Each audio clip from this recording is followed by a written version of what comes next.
है तो बहुत उत्तम। कबहु की करी करुणा नर देहि, कभी भगवान करुणा करते हैं तो मानव जीवन मिलता है। 84 लाख योनियों में सर्वोत्तम योनि है मानव योनि, इससे बढ़ करके कोई योनि नहीं हो सकती। लेकिन ये सब होते हुए भी इसमें एक कमी है। बोले कमी क्या है? बोले कब आपके हाथ से बाजी चली जाए इसका कोई ठिकाना नहीं। बहुत अच्छा शरीर मिला है, मानव योनि मिला है, सब सोचने समझने और करने की क्षमता है तुम्हारे अंदर, लेकिन अगले क्षण जिंदा रहोगे कि नहीं रहोगे इसका कोई ठिकाना नहीं। ये इसकी कमी है, इसका ये वीक पॉइंट है। प्रहलाद जी कहते हैं दुर्लभम मानुषम जन्म, ये मनुष्य जन्म बड़ा दुर्लभ है, लेकिन अध्रुव है, अनिश्चित है, कब चला जाए कोई ठिकाना नहीं। क्षण भंगुर जीवन की कलिका, कल रात को प्रात खिली न खिली, रट ले हरि नाम अरी रसना, फिर अंत समय में ये हिली न हिली। अंतिम समय में ये जीभ हिलेगी, राम का नाम ले पाएगी, इसका क्या ठिकाना। लोग कहते हैं महाराज हम बुढ़ापे में भजन करेंगे। बोले बुढ़ापे में क्या भजन करोगे? बुढ़ापे में कहीं भजन होता है? बुढ़ापे में मुंह में एक भी दांत नहीं रहेगा, राम राम कहोगे तो आम आम निकलेगा, राम भी नहीं कह पाओगे। मुंह में एक भी दांत नहीं, राम राम कहो तो आम आम निकले, और राम कहने की हिम्मत नहीं होगी। क्यों? बोले कभी कमर में दर्द, कभी घुटने में दर्द, कभी पेट में दर्द, कभी कहीं दर्द। नाना प्रकार की व्याधियां उस समय जब घेर लेती हैं तो व्यक्ति अपने व्याधि से मुक्ति की सोचता है, भगवान का स्मरण कहां होता। हाँ चिल्ला करके दुख में भले करे हा राम अरे राम, कहर कहर करके रो रो करके कर ले, वो बात अलग है, लेकिन उसका क्या मूल्य होगा। बुढ़ापे में भगवान का भजन करने चलोगे तो भगवान भी क्या कहेंगे, क्या कहेंगे। बोले एक सज्जन हमारे यहां आए अयोध्या में महाराज, हमारे गुरु जी के पास, बूढ़े थे, रिटायर हो गए थे, किसी विभाग में काम करते, 70 वर्ष की अवस्था में आए। बोले महाराज अब दुनिया के सारे काम से मुक्त हो गए, बेटे भी अपने अपने काम में लगे हैं, और हमारी उनको कोई अब जरूरत भी नहीं है, इसलिए अब तो हम यहीं रह करके भजन करेंगे और आपकी सेवा करेंगे। तो महाराज जी ने कहा कि अब तुम क्या सेवा करोगे, तुम हम ही से सेवा करवाओगे, अब तुम सेवा करने लायक रहे कहाँ। जब सेवा करने लायक थे तब तो तुमने अपनी जवानी, अपना जीवन, अपना धन अपने बेटों को दिया, तो ये बुढ़ापा भी अपने बेटों को जा करके दो, मेरे सिर पे मत पड़ो। डांट करके भगा दिया। बोले जिसको तुमने अपना जीवन दिया, अपना सर्वस्व दिया, ये बुढ़ापा भी उसी के सिर पे डालो। अब आयो भजन करने, भगवान भी क्या सोचेंगे कि जीवन भर तो सबको दिया और जब किसी ने नहीं पूछा तब मेरी शरण में आया।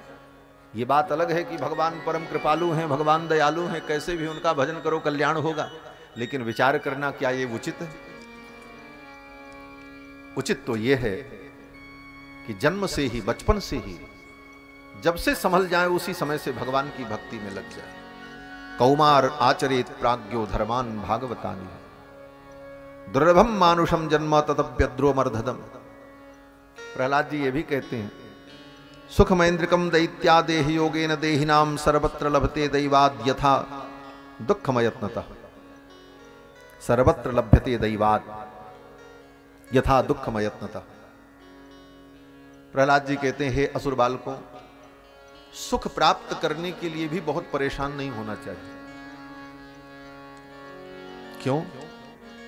प्रहलाद जी कहते हैं इंद्रियों से जो सुख मिलता है, संसार का जो सुख है, भोग है, इसके लिए भी प्रयास करने की कोई जरूरत नहीं। क्यों? बोले यह भी प्रारब्ध से तुम्हें मिलेगा। किस प्रकार से? बोले यथा दुःखमयत्नतः। ये बड़ा सुंदर तर्क है प्रहलाद जी का, इस तर्क पर आप भी विचार करना। यथा दुःखमयत्नतः, कोई भी संसार का व्यक्ति, अज्ञानी से अज्ञानी व्यक्ति, दुख प्राप्त करने के लिए कोई यत्न नहीं करता, कोई प्रयास नहीं करता। आप दुख प्राप्त करने के लिए कभी कोई प्रयास नहीं करते। दुख प्राप्त करने के लिए आप पैसा नहीं खर्चा करते। दुख प्राप्त करने के लिए आप किसी से निवेदन नहीं करते। दुख प्राप्त करने के लिए आप कोई संसाधन एकत्रित नहीं करते। यहां तक कि दुख प्राप्त करने के लिए आप भगवान से प्रार्थना भी नहीं करते कि हे प्रभु आप मुझे दुख दे दो। कोई करता है? नहीं करता। दुख के लिए आप कोई साधन नहीं करते हैं, फिर भी दुख आपके जीवन में आता है। आयत्नतः, बिना यत्न किए आता है। उसी प्रकार से बिना यत्न किए सुख भी आएगा, तय है। कैसे आएगा? प्रहलाद जी कहते हैं, देह योगेन देहिनाम सर्वत्र लभ्यते दैवात। दैवात माने प्रारब्ध के द्वारा। तुम्हारे प्रारब्ध में जितना सुख लिखा है और जितना दुख लिखा है, वो सुख दुख दोनों आएंगे। समय आने पर सुख आ जाएगा, समय आने पर दुख आ जाएगा। आप चाहे कितना भी प्रयास करो और कुछ ना करो, फिर भी वो आएगा। एक पंडित जी थे, लक्ष्मी जी की आराधना की कि हमें धन प्राप्त हो, बेटी का ब्याह करना है। चले गए तपस्या करने की, तपस्या करके लक्ष्मी को प्रसन्न करें, फिर धन मिलेगा तो बेटी का ब्याह करेंगे। अब आराधना करने में उनको बरसों लग गया। गांव के लोगों ने देखा पंडित जी पता नहीं कहां गायब हो गए, तो गांव के लोगों ने मिलजुल करके पैसा बटोरा और एकत्रित करके बेटी का ब्याह कर दिया। बेटी चली गई ब्याह करके। पंडित जी की तपस्या जब पूरी हुई, लक्ष्मी जी प्रसन्न हो गई। लक्ष्मी जी ने कहा वरदान मांगो। पंडित जी ने कहा मैं अपनी बेटी के विवाह के लिए, धन प्राप्ति के लिए आपकी उपासना कर रहा था, तो आप इतना धन दे दो कि मेरी बेटी का विवाह हो जाए। लक्ष्मी जी तो भगवती हैं। भगवती महालक्ष्मी ने कहा विप्र, जिस बेटी के विवाह के लिए तुमने तप किया उसका विवाह तो हो गया, वो तो अपने घर चली गई, कुछ और मांग लो। तो पंडित जी ने कहा अब हमें कुछ नहीं चाहिए, बेटी के विवाह के लिए ही चिंता थी, वो बेटी का विवाह हो गया, अब मुझे कुछ नहीं चाहिए। लक्ष्मी जी ने कहा तुमने कर्म किया है, इस कर्म का फल तो तुम्हें लेना ही पड़ेगा। तुमने आराधना की है तो इसका भोग तुम्हें भोगना पड़ेगा। पंडित जी ने कहा हम नहीं लेंगे। लक्ष्मी ने कहा इसका फल तो तुम्हें भोगना पड़ेगा, तुम्हारे विधान में। पंडित जी ने कहा क्या भोग है इसका? बोले इसका भोग यही है कि 1 वर्ष तक तुमको राजा बनकर के राज सुख भोगना है। पंडित जी ने सोचा ये लक्ष्मी जी भी क्या बोलती हैं, 1 वर्ष तक राजा बनकर के राज सुख, मेरे जैसे दरिद्र को कौन राजा बनाएगा, कहां मैं राजा बनने जा रहा हूं, ये तो कल्पना से परे की बात है। लक्ष्मी जी तो अंतर्ध्यान हो गई। पंडित जी चल पड़े, लेकिन पंडित जी विद्वान थे, वेद पढ़ा था उन्होंने। हिरण्यवर्णाम हरणीम सुवर्णरजतस्रजाम चंद्राम हिरण्यमयीम लक्ष्मीम जात वेदो मावह।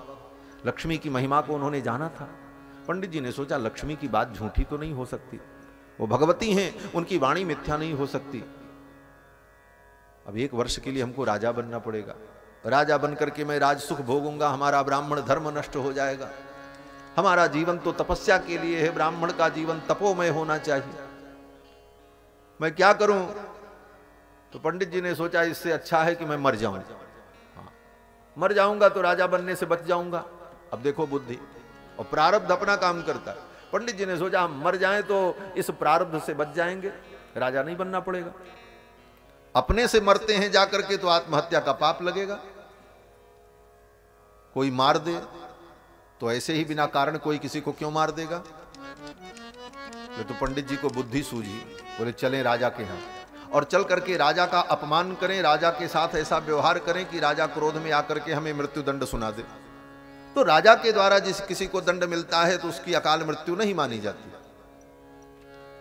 तो मैं अकाल मृत्यु से भी बच जाऊंगा। पंडित जी आए और सोचने लगे क्या अपराध करें कि राजा क्रोधित होकर के मुझे मृत्यु दंड दे, छोटे मोटे अपराध पर तो मृत्यु दंड देगा नहीं। तो पंडित जी को बुद्धि आई, सभा में पहुंचे, राजा दरबार में बैठा था, अपने सिंहासन पर दरबार लगा था। पंडित जी ने अपना जूता उतारा और खींच करके मारा राजा को, एक जूता मारा। राजा ने, पंडित जी ने सोचा कि इतने के बाद तो अब मृत्यु दंड तय है, इससे बड़ा तो काम कोई कुछ हो नहीं सकता, इतना बड़ा अपमान राजा का कौन कर सकता है।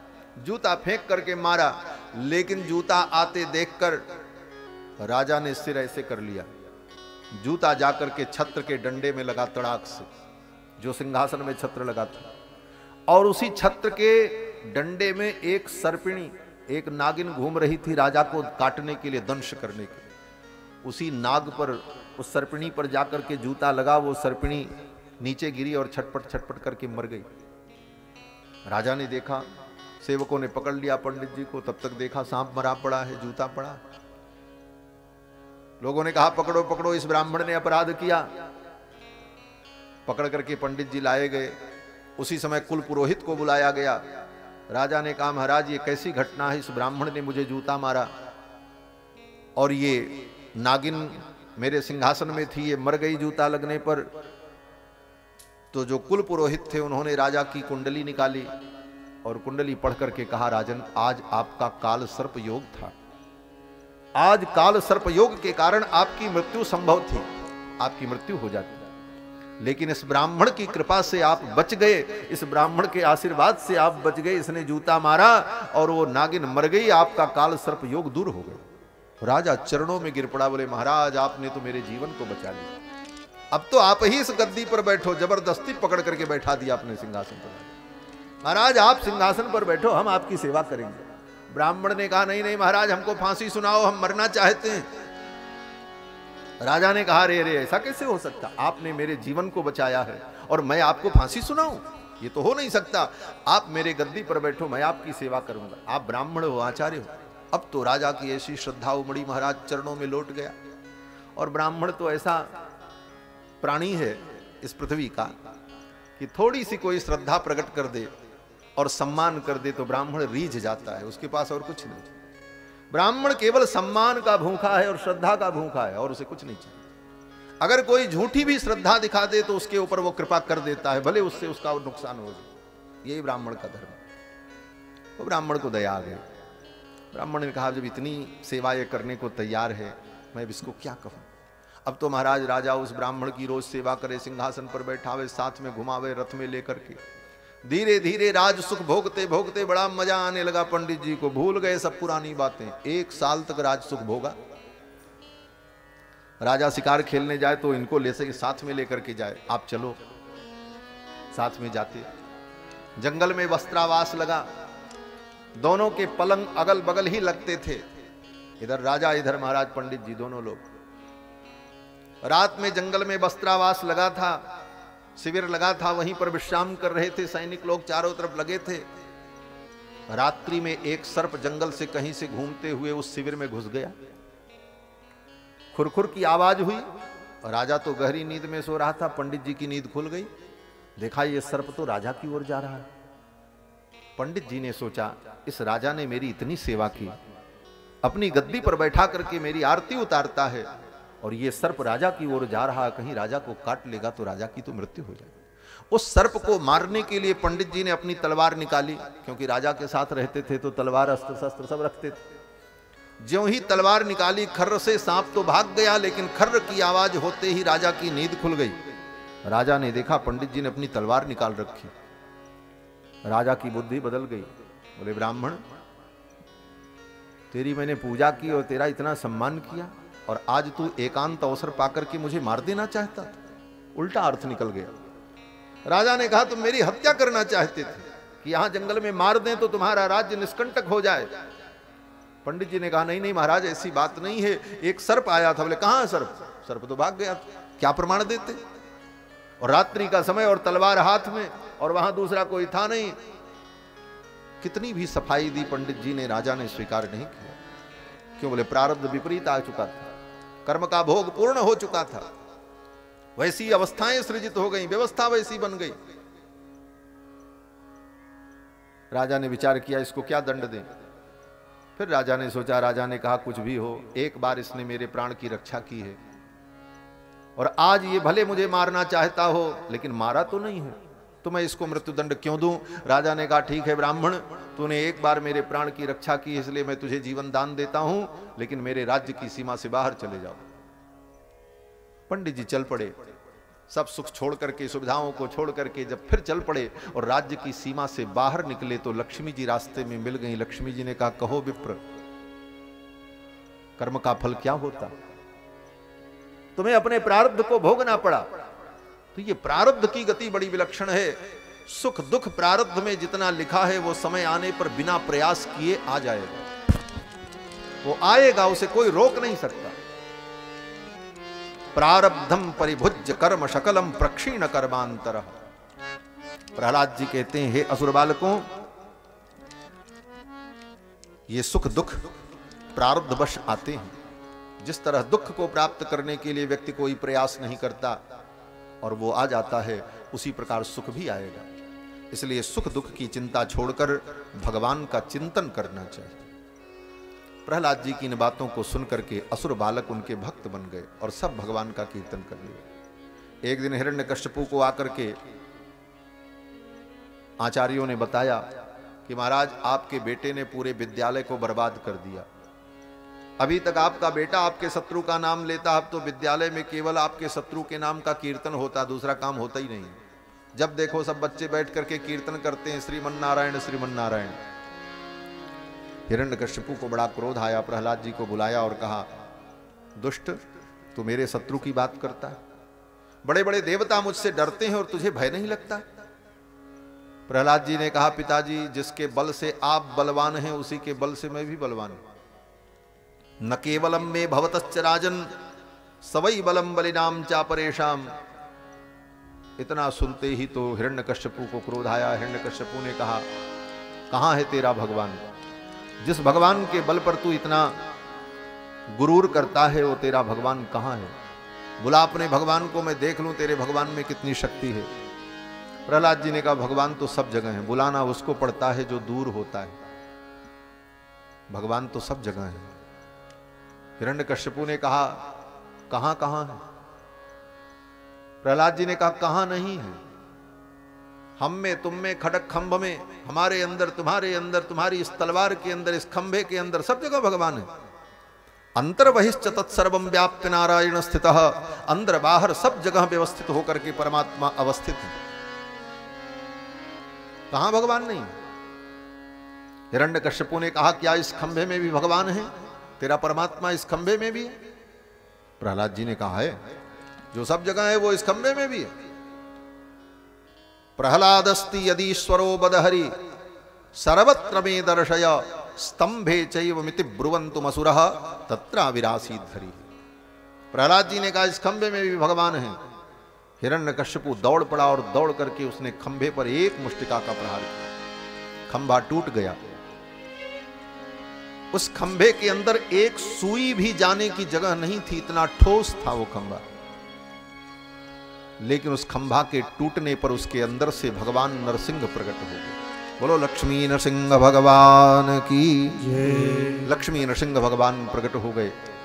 गर्जना करते हुए भगवान नरसिंह प्रकट हुए। विशाल रूप, सिंह के समान मुख, नर के समान शरीर, कराल दृष्टम करवाल चंचल छुरांत जिह्वम भ्रकुटी मुखोलबड़म। और नरसिंह भगवान ने दौड़ करके हिरण्यकश्यपु को पकड़ लिया, घसीटते हुए लेकर के आए और महल के द्वार पर देहली पर नरसिंह भगवान विराजमान हुए। अपनी जंघाओं पर हिरण्यकश्यपु को लिटाया। नीचे की दो भुजाओं से हिरण्यकश्यपु के शरीर को जकड़कर पकड़ लिया। ऊपर की दो भुजाएं खाली थीं। नरसिंह भगवान ने कहा, तूने ब्रह्मा से वरदान मांगा था, मेरी मृत्यु न दिन में हो न रात में हो, देख ले न दिन है न रात है। तूने वरदान मांगा था, मेरी मृत्यु न अस्त्र से हो न शस्त्र से हो, देख ले ये मेरे भयंकर नख न अस्त्र हैं न शस्त्र हैं। इस प्रकार कहते हुए उसकी समस्त प्रतिज्ञाओं का स्मरण दिलाते हुए भगवान नरसिंह ने हिरण्यकश्यपु के वक्षस्थल में अपने नख को धसाया और कर्र से पेट फाड़ दिया। वक्षस्तस्य विदारयन् निज नखैहि वात्सल्यमापादयन् आर्तत्राणपरायणस्य भगवान नारायणो मे गति। नखांकुरोत्पाटित हृत्सरोहम। अपने नख के द्वारा वक्षस्थल को विदीर्ण कर दिया, हिरण्यकश्यपु की छाती को फाड़ दिया। हिरण्यकश्यपु का नरसिंह भगवान ने वध कर दिया। उसके जो और अनुचर थे आए, सबको भगवान ने मार डाला। भगवान का क्रोध शांत नहीं हो रहा था। ब्रह्मा इंद्र सब ने आकर के स्तुति की, भगवान का क्रोध शांत नहीं हुआ। देवताओं ने लक्ष्मी जी को भेजा, आप जाओ, आपके जाने पर इनका क्रोध शांत होगा। लक्ष्मी जी आई। भगवान ने ऐसी गर्जना की कि लक्ष्मी जी भी उल्टे पांव लौट गए। लक्ष्मी जी ने कहा, ऐसा क्रोध तो आज तक मैंने देखा ही नहीं, आज ये मुझसे भी शांत होने वाले नहीं। तब ब्रह्मा जी ने प्रहलाद जी से कहा, बेटा तुम जाओ, तुम्हारे लिए इनका अवतार हुआ है, तुम्हारे जाने पर इनका क्रोध शांत हो जाए। प्रहलाद जी आए और आकर के भगवान के चरणों में साष्टांग प्रणाम किया। स्वपाद मूले पतितम तमर्भकम विलोक्य देव कृपया परिप्लुतः। स्वपाद मूले पतितम तमर्भकम। अपने चरण कमल में साष्टांग प्रणाम करते हुए प्रहलाद को देखकर भगवान का क्रोध शांत हो गया। विलोक्य देवः कृपया परिप्लुतः, कृपा के सागर में भगवान डूब गए और प्रहलाद को उठा करके भगवान ने अपनी गोद में बैठा लिया। उत्थाप्य तच्छीर्ष्ण दधात कराम्बुजम, प्रहलाद को उठा करके भगवान नरसिंह ने अपनी गोद में बैठा लिया और प्रहलाद के सिर पर भगवान ने अपने हाथ को रखा। तच्छीर्ष्ण दधात कराम्बुजम, प्रहलाद के सिर पर अपने कराम्बुज को, कर कमल को भगवान ने रखा। इस दृश्य का चिंतन करते हुए श्री सुखदेव भगवान कहते हैं कि ये भगवान के कर कमल कैसे हैं। कहते हैं काला ही वित्रस्त धियाम कृता भयम, काला ही वित्रस्त धियाम, काल रूपी महासर्प के भय से जिसकी बुद्धि भयभीत हो गई हो, ऐसी बुद्धि के भय को दूर कर देने वाले, अभय प्रदान करने वाले भगवान के करारविंद। काला ही वित्रस्त धियाम कृता भयम, भगवान ने अपने कर कमल को प्रहलाद के मस्तक पर रखा। शीतल सुखद छाह जेहि करके मेटत शाप ताप माया, तुलसीदास जी महाराज वर्णन करते हैं। ये भगवान के कर कमल का वैशिष्ट्य है, विशेषता है। प्रहलाद जी ने भगवान के चरणों में साष्टांग प्रणाम किया, बड़ी सुंदर स्तुति की। भगवान बड़े प्रसन्न हुए। भगवान ने कहा प्रहलाद मुझे आने में देर हो गई हो तो क्षमा कर देना। भगवान ने कभी किसी भक्त से क्षमा नहीं मांगी है, भक्त ही भगवान से क्षमा याचना करते हैं, लेकिन प्रहलाद जी ऐसे भक्त हैं जिनसे भगवान ने क्षमा मांगी। भगवान ने कहा प्रहलाद कहां तुम्हारी ये छोटी अवस्था, 5 वर्ष की अवस्था, कहां इस दुष्ट की दारुण यातनाएं, लेकिन तुम्हारे आर्त वचन को सुनकर मैं दौड़ता हुआ आया हूं। अगर कहीं आने में मुझे विलंब हुआ हो तो बेटा मुझे क्षमा कर देना। ये भक्त वत्सलता भगवान। भगवान कहते हैं क्षंतव्य मंग यदि में समय विलंब, अगर आने में मुझे विलंब हुआ हो तो बेटा क्षमा कर देना। क्वेदम बपुः क्वच वय सुकुमार में तत् क्वैताह प्रमत्त कृत दारुण यातनास्ते, कहां इस दुष्ट की दारुण यातनाएं और कहां तुम्हारा सुकुमार शरीर। लेकिन श्रुत्वा त्वदार्ति वचनम झटिति प्रयातः, तुम्हारे वचन को सुन करके मैं झट से आया हूं, दौड़ते हुए आया हूं। झटिति प्रयातः, फिर भी आने में अगर विलंब हुआ तो बेटा क्षमा करना। प्रहलाद जी कहते हैं प्रभु क्षमा तो मुझे मांगनी चाहिए। भक्त भगवान का बड़ा सुंदर संवाद हुआ। भगवान ने कहा वरदान मांगो, मैं तुम्हारे ऊपर प्रसन्न हूं, वरदान मांगो। कहो तो मैं तुमको ब्रह्मा बना दूं, शंकर बना दूं, ब्रह्मत्वम वा शिवत्वम वा विष्णुत्वम वापि दीयते, कहो तो मैं तुमको ब्रह्मा बना दूं, शंकर बना दूं, इंद्र बना दूं, जो कहो। भगवान तो सर्वसमर्थ हैं, उनके लिए असंभव क्या। बोले ब्रह्मा बनाने के लिए पहले वाले ब्रह्मा को हटाना पड़ेगा। बोले हटाना नहीं पड़ेगा, क्यों। बोले भगवान सर्वसमर्थ हैं, दूसरा ब्रह्मांड बना करके दूसरे ब्रह्मांड का ब्रह्मा बना देंगे, उनके लिए क्या है? एक नया पद सृजित हो जाएगा। परमात्मा सर्वसमर्थ हैं, उनके लिए कुछ असंभव नहीं। कर्तुम अकर्तुम अन्यथा कर्तुम समर्थ हैं भगवान। भगवान ने कहा तुम्हें मैं ब्रह्मा बना दूं, शंकर बना दूं। प्रहलाद जी ने कहा हमको कुछ नहीं बनना है, हम जो हैं सोई ठीक, हम तो आपके दास हैं। भगवान ने कहा कोई और वरदान मांग लो।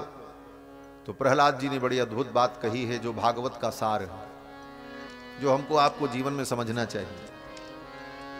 प्रहलाद जी कहते हैं प्रभु जो भक्त आपसे कुछ मांगता है वो आपका भक्त होता ही नहीं है। खारिज कर दिया पूरे प्रसंग को। प्रहलाद जी कहते हैं जो भक्त आपसे कुछ मांगता है वो आपका भक्त नहीं होता। तो भगवान ने कहा क्या होता है? प्रहलाद जी ने कहा वो बनिया होता है। यस्त आशीष आशास्ते न सभृत्य सवई बणिक, वो भृत्य नहीं है, वो आपका दास नहीं है, वो आपका भक्त नहीं है, वो बनिया है, बणिक है।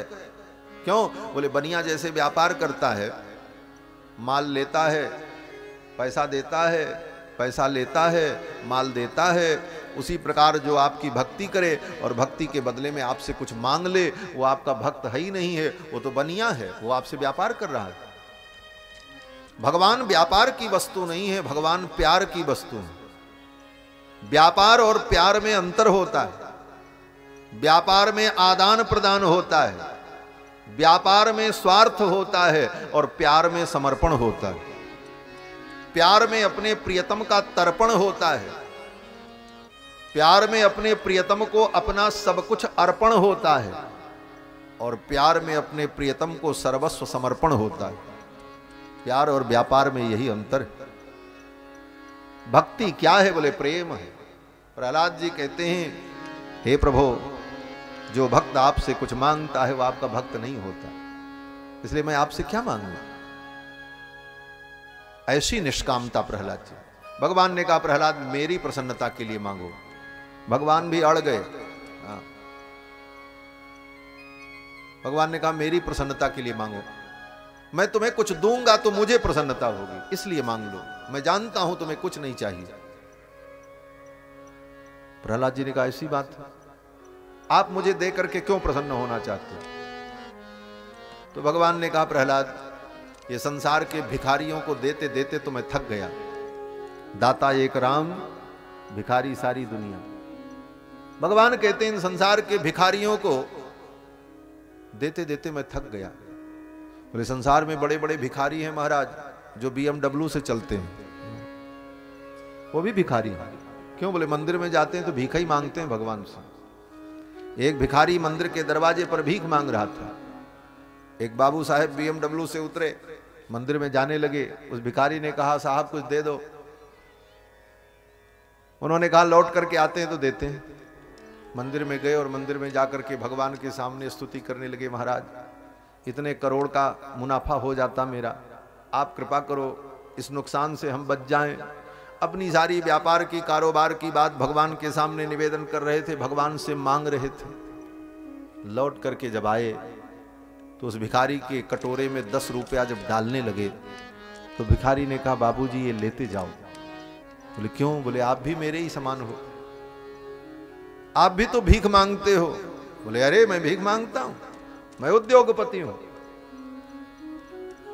उस भिखारी ने कहा, अभी आप भगवान के सामने भीख ही तो मांग रहे थे, तो तुम्हारे में और हमारे में अंतर क्या है?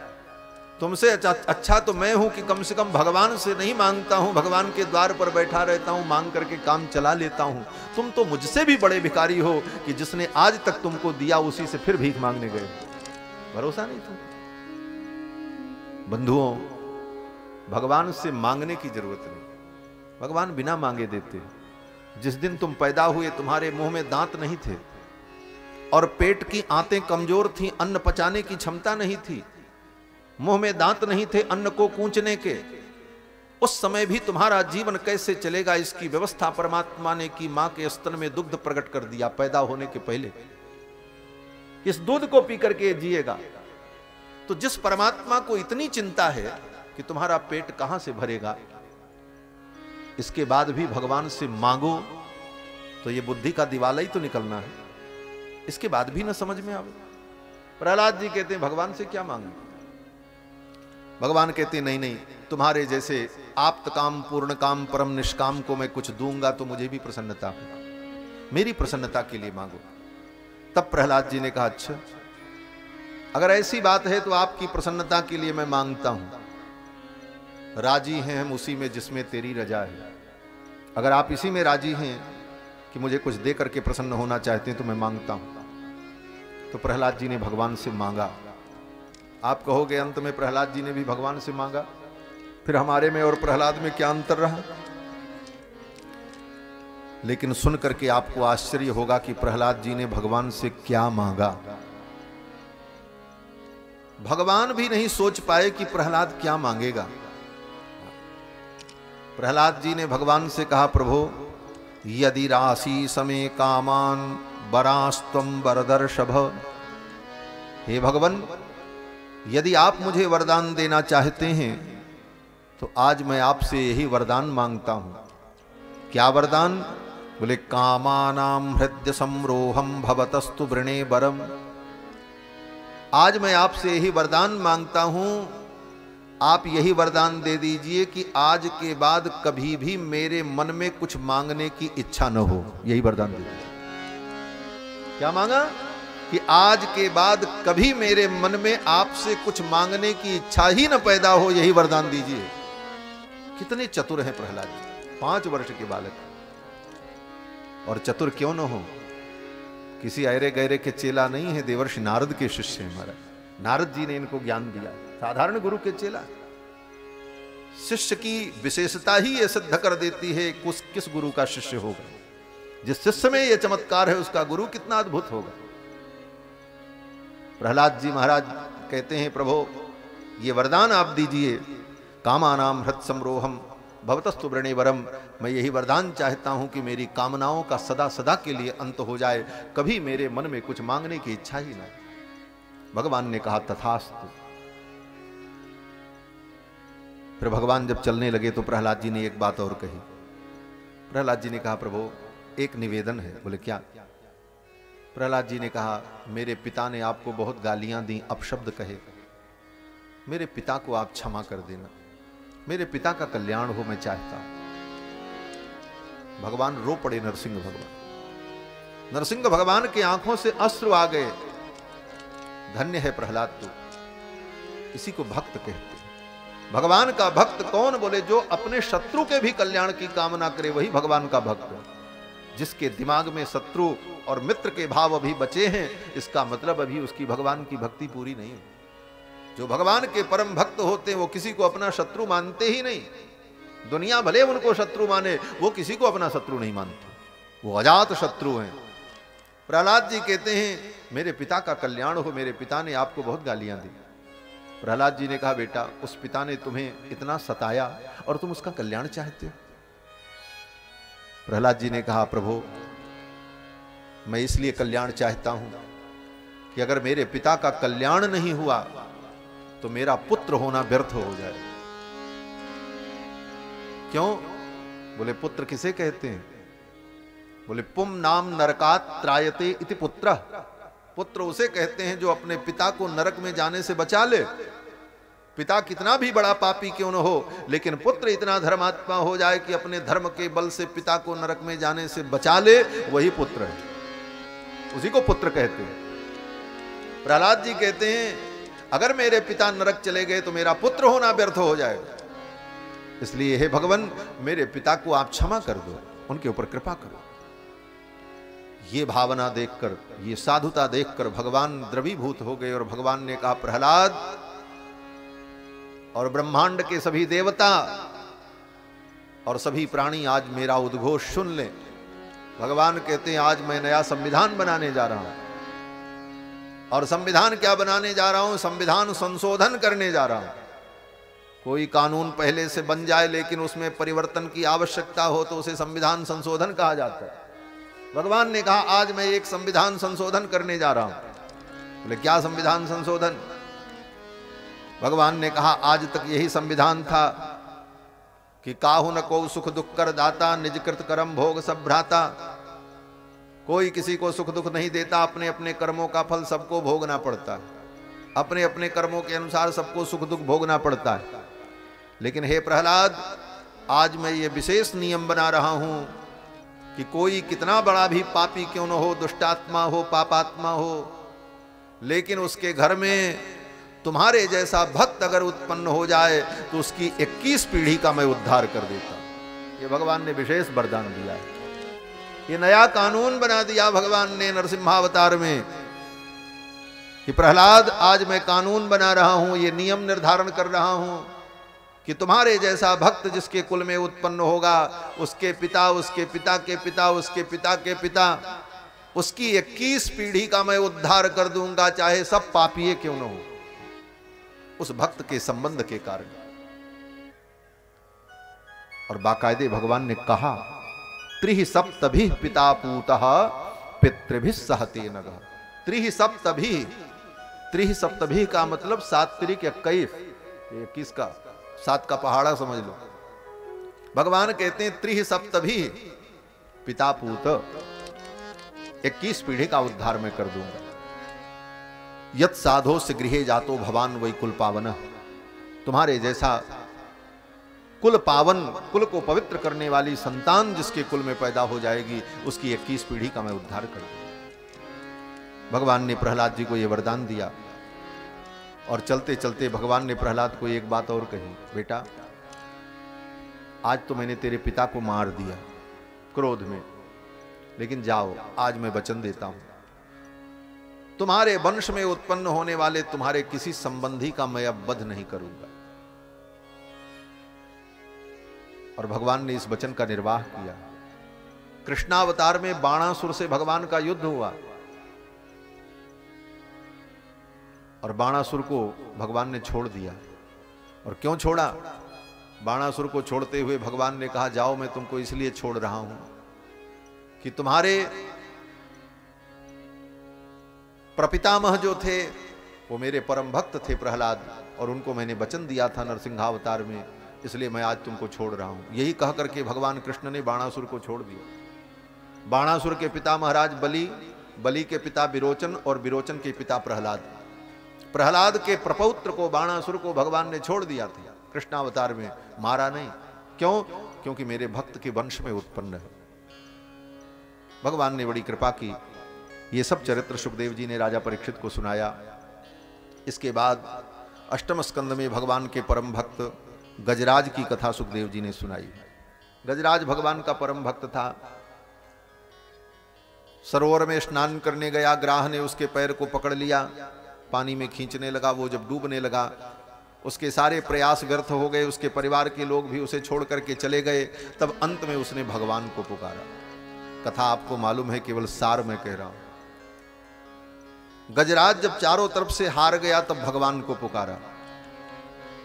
अपबल तपबल और बाहुबल, चौथो बल है दाम, सूर किशोर कृपाते सब बल हारे को हरि नाम। जब व्यक्ति हारता है तब हरि का स्मरण करता है। गजराज भी जब चारों तरफ से हार गया तब भगवान हरि का स्मरण किया। ये भागवत में गजेंद्र की कथा है, गजेंद्र मोक्ष की। इस कथा का सार यही है कि गजराज ने भगवान की स्तुति तो की, 28 श्लोकों में गजराज ने भगवान की स्तुति की, लेकिन गजराज ने कहीं भगवान का नाम नहीं लिया। 28 श्लोक में गजराज ने स्तुति की है, इसका नाम गजेंद्र मोक्ष है, और कहीं गजराज ने भगवान का नाम नहीं लिया। बोले तो स्तुति कैसी हुई? बोले गोलमाल, गोलमाल स्तुति। गजराज कहता है कि यस्मिन इदम यतश्चेदम, यस्मिन इदम, ये संपूर्ण सृष्टि जिस परमात्मा के अंदर है मैं उसको प्रणाम कर रहा हूं। सृष्टि के कण कण में जो विद्यमान है उस परमात्मा को मैं प्रणाम कर रहा हूं। ये संपूर्ण सृष्टि जिससे उत्पन्न हुई मैं उसको प्रणाम कर रहा हूं। इस प्रकार गजराज भगवान की स्तुति कर रहा था, लेकिन कहीं नाम नहीं लिया। कृष्ण, गोविंद, हरि, राम, नरसिंह, विष्णु, नारायण, कोई नाम नहीं लिया। पूरी स्तुति हो गई। सुखदेव जी कहते हैं, एवं गजेंद्र मुपवर्णित निर्विशेषम, निर्विशेष रूप से गजराज ने भगवान की स्तुति की, किसी विशेषण का प्रयोग नहीं किया। ब्रह्मादिक देवता स्तुति सुन रहे थे, लेकिन कोई उसकी रक्षा के लिए नहीं आए। ग्राह उसके पैर को पकड़ करके पानी में खींच रहा था, कोई नहीं आया। ब्रह्मा भी स्तुति सुन रहे थे, इंद्र भी सुन रहे थे, ये लोग क्यों नहीं आए?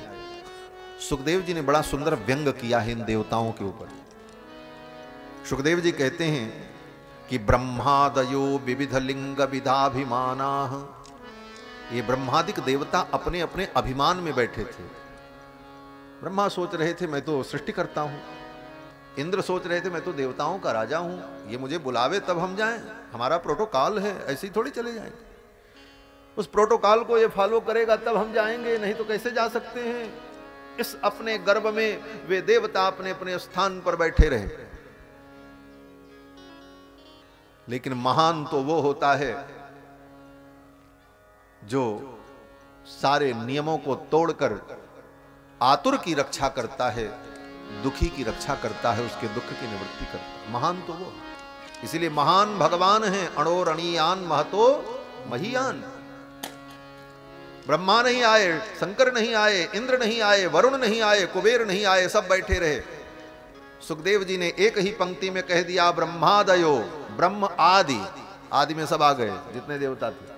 ब्रह्मादयो विविध लिंग विदाभिमाना, अपने अपने चिन्ह के अभिमान में, मैं इंद्र हूं, मैं वरुण हूं, मैं कुबेर हूं, मैं अमुक लोक का स्वामी हूं, अपने अपने चिन्ह को लगा करके बैठे रहे।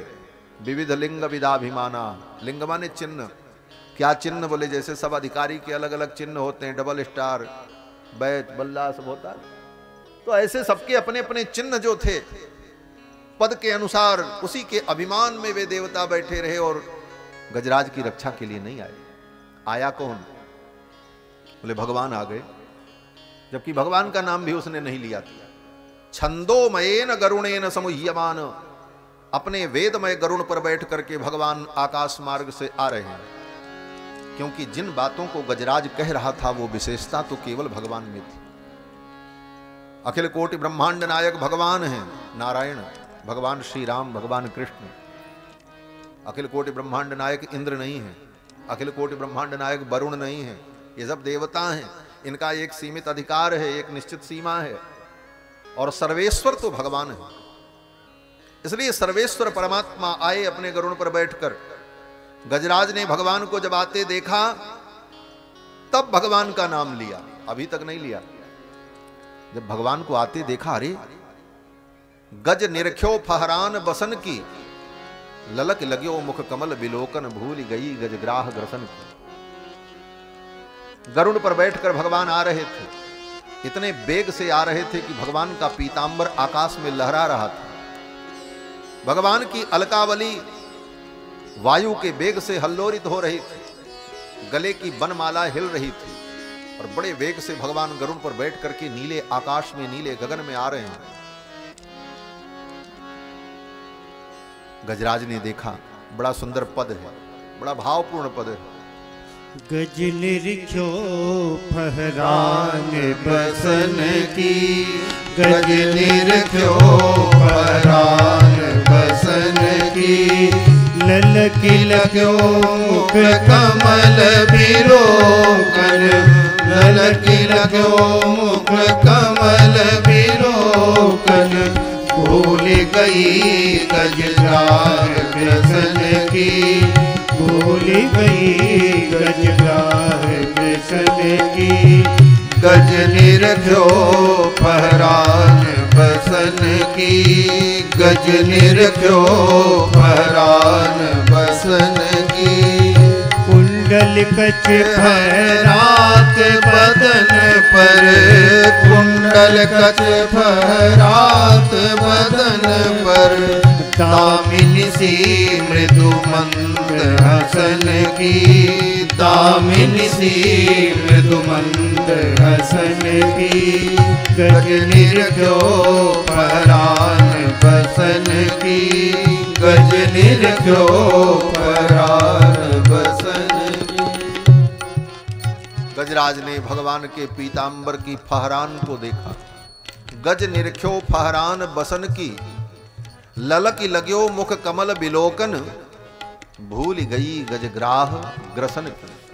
गजराज भूल गया कि ग्राह ने मुझे पकड़ रखा है। भगवान के मुखमंडल को देख करके सुध बुध भूल गया। भगवान की बनमाला हिल रही थी, पीतांबर उड़ रहा था। भगवान की मंद मुस्कान को देख करके गजराज सोचने लगा, भगवान को मैं क्या अर्पित करूं। प्रभु आ रहे हैं। गजराज ने सोचा इनको कमल बहुत प्रिय है, क्योंकि ये कमलाकांत है। भगवान का एक नाम है कमलाकांत, और भक्त जब भगवान का वर्णन करते हैं तो कहते हैं इनके कर कमल, इनके चरण कमल, इनके मुख कमल, भगवान का सब अंग कमल के ही समान। नव कंज लोचन कंज मुख कर कंज पद कंजारुणम, नव कंज लोचन कंज मुख कर कंज पद कंजारुणम, लोचन कंज मुख कर कंज पद कंजारुणम। नव कंज लोचन, कंज मुख, कर कंज पद, कंजारुणम। भगवान का मुख कमल, चरण कमल, नेत्र कमल। भक्त जब उदाहरण देते हैं तो यही उदाहरण है। गजराज ने सोचा भगवान के चरण कमल, मुख कमल सब तो कमल के ही समान, ये कमलाकांत हैं। और इनके कर कमल में भी कमल पुष्प है। शंख चक्र गदा पद्म, पद्म भगवान धारण किए रहते। ये पद्म पुष्प भगवान को अत्यंत प्रिय क्यों है? फूल तो बहुत है दुनिया में, कमल ही भगवान को प्रिय क्यों है? कहते कमल पुष्प की एक विशेषता होती है। क्या बोले? जल में रहता है लेकिन जल से निर्लिप्त रहता है। जो प्राणी संसार में रह करके संसार से निर्लिप्त हो वही परमात्मा को प्रिय होता है। यही विशेषता है। कमल क्या है? बोले सुमन। सुमन माने पुष्प। कमल क्या है? बोले सुमन। और सुमन माने सुंदर मन। और सुंदर मन क्या है? बोले जो मन संसार में लिप्त न हो, संसार में रह करके भी हमारा मन संसार में लिप्त न हो, भगवान में लगा हो, इसी मन का नाम सुमन है। ऐसा सुमन, ऐसा कमल पुष्प भगवान को प्रिय है। इसलिए भगवान कमल को सदा अपने हाथ में पकड़े रहते हैं, उसे छोड़ते नहीं। अर्थात जिस भक्त का मन कमल के सुमन जैसा बन जाए, उस भक्त को ठाकुर कभी छोड़ते नहीं, भगवान उसे कभी छोड़ते नहीं। गजराज ने सोचा मैं इनको कमल पुष्प भेंट करूं। उसी सरोवर में से एक कमल को उखाड़ा। उत्क्षिप्य सांबुज करम गृहमाह कृच्छान नारायणाखिल गुरो भगवन नमस्ते। अब भगवान का नाम लिया नारायण, क्योंकि अब भगवान सामने आ गए, अभी तक नाम नहीं लिया। कमल पुष्प भगवान को अर्पित किया। एक हाथ से भगवान ने गजराज के समर्पित कमल पुष्प को स्वीकार किया, दूसरे हाथ से भगवान ने गजराज की सूंड को पकड़ा और ग्राह के सहित निकाल करके बाहर रख दिया। ग्राह भी वो पैर पकड़े हुए लटका हुआ निकल करके बाहर आ गया। गज को निकाला, साथ में ग्राह को भी निकाल लिया। और फिर भगवान ने अपने सुदर्शन चक्र के द्वारा ग्राह के मस्तक को काट दिया और गजराज को भगवान अपने साथ लेकर के वैकुंठ चले। गजराज को लेकर के जब भगवान वैकुंठ पहुंचे तो भगवान देखते क्या है, द्वार पर एक नया द्वारपाल खड़ा था, एक नया सेवक वैकुंठ में। भगवान ने लक्ष्मी जी से पूछा, देवी ये नया सेवक कौन आया? लक्ष्मी जी ने कहा, प्रभु जिसका आप उद्धार करने गए थे वही तो है। भगवान ने कहा, जिसका उद्धार मैंने किया है उसको तो मैं अपने साथ लेकर के आया हूं, ये कौन आ गया? तो लक्ष्मी जी मुस्कुराने लगी। लक्ष्मी जी ने कहा, प्रभु यही तो बात है, आपकी कृपा और आपका कोप दोनों समान फल देता है। भगवान जिस पे कृपा करते हैं उसको भी वैकुंठ देते हैं, और भगवान जिस पर क्रोध करते हैं उसको भी वैकुंठ मिलता है। क्रोधोपि देवस्य वरेण तुल्यः, भगवान का क्रोध भी वरदान के समान होता है। यो यो हताश चक्रधरेण राजन त्रैलोक्यनाथेन जनार्दनेन, भगवान जनार्दन के चक्र से जो मारा जाता है, भगवान के क्रोध का जो पात्र बनता है, वो भी वैकुंठ प्राप्त कर लेता है। यही विशेषता है। इसीलिए कहते हैं तो राम जी का, भगवान का भजन करो चाहे जैसे। अगर भगवान रीझ गए तब भी तुम्हारा कल्याण होगा, और भगवान नहीं रीझे, तुम्हारे ऊपर खींच गए, बोले तब भी कल्याण हो जाए। रीझ भी गए तो कल्याण होगा, खींच भी गए तो कल्याण होगा। इसलिए क्या चिंता, भगवान का भजन करना चाहिए। लक्ष्मी जी ने कहा, महाराज जो आपकी भक्ति करता है उसको मुक्ति मिलेगी कि नहीं मिलेगी, इसमें तो देर हो सकती है, लेकिन जो आपके भक्तों का आश्रय ले लेता है उसका कल्याण निश्चित है। भगवान ने कहा, क्यों? लक्ष्मी जी ने कहा, यह गजराज आपका भक्त है और इस ग्राह ने आपके भक्त के चरण को पकड़ा था, आपके भक्त के चरणों का आश्रय लिया था, इसलिए इसको मुक्ति पहले मिल गई और गजराज को तो बाद में मिली। भगवान के भक्तों का जो आश्रय लेता है वह भी मुक्त हो जाता है। गजराज के ऊपर भगवान ने कृपा की। फिर अष्टम स्कंद में ही समुद्र मंथन की कथा सुनाई है। समुद्र मंथन में भगवान का कच्छपा अवतार हुआ। मंदराचल पर्वत को भगवान ने अपनी पीठ पर धारण किया, तब समुद्र मंथन हुआ। और समुद्र मंथन क्यों हुआ, बस केवल इतनी बात हम कहेंगे, क्योंकि कृष्ण जन्म तक पहुंचना है। 7 बज चुके हैं, आज भी लगता है उतना ही समय लगेगा, उससे कम नहीं लगेगा, और हो सकता है ज्यादा भी लगे, क्योंकि कृष्ण भगवान का जन्म तो रात के 12 बजे हुआ था, अभी तो 7 ही बजा। लेकिन आप चिंता मत करो, 12 नहीं बजने देंगे, पहले ही हो जाएगा। तो मैं निवेदन कर रहा था कि समुद्र मंथन की जो कथा सुनाई, समुद्र मंथन क्यों हुआ? कहते हैं समुद्र मंथन अमृत के लिए हुआ। बोले अमृत के लिए समुद्र मंथन नहीं हुआ था। अमृत भी समुद्र मंथन से प्रकट हुआ, लेकिन अमृत के लिए समुद्र मंथन नहीं हुआ था। समुद्र मंथन लक्ष्मी जी के लिए हुआ था। दुर्वासा जी ने इंद्र को शाप दे दिया था कि तुम्हारा ऐश्वर्य नष्ट हो जाए, तो दुर्वासा के शाप को सत्य करने के लिए लक्ष्मी जी समुद्र में चली गई, क्योंकि लक्ष्मी जी जाएंगी तभी इंद्र का वैभव नष्ट होगा। जब तक लक्ष्मी जी की कृपा दृष्टि रहेगी तब तक सब कुछ चकाचक बना रहेगा।